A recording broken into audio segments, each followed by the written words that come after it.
Нека риболова започне сега.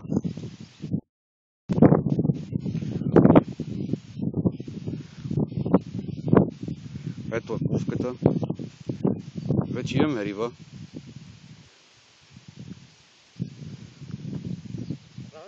Дано е нещо добро. Нека малко се поиграем. Това е другият човек, който се смее. Мисля, че е шаранче. Да, шаранче. Удря. Снимай рибата, бе. Снимаш. Планината снима, братле. Не бе, снимам бе. Да, Ето. Коста. Върхък. В Гърция сме. Да. В Гърция, в Михайлово. Ангиста Михайлово, ето върха. Ето шара бе. Към 17 кила.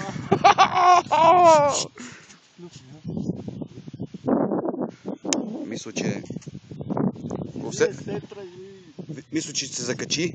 Не. Ето виждате как бамбука. Не, сомче. Шаране, казахме при самия удар. Вече ние познахме.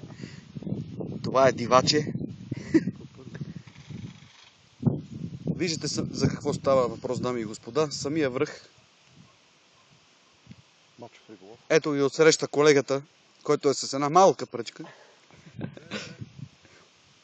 Мачов риболов. Сами се убеждавате, че рибата е доста активна. Той е 17-ти шаран. Да. Дълбочината е около 1,60-1,70. Сами се убеждавате.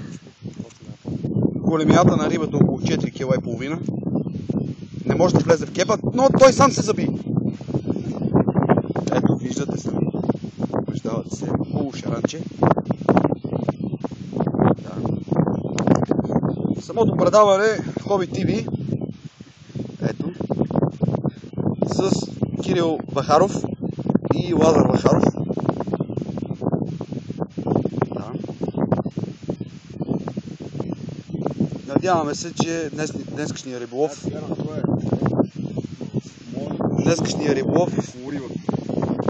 е доста добър. Ето го.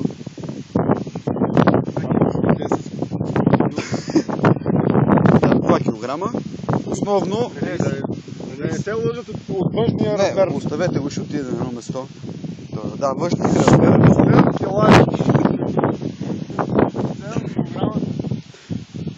Ето, човек да се изпържи. Ето.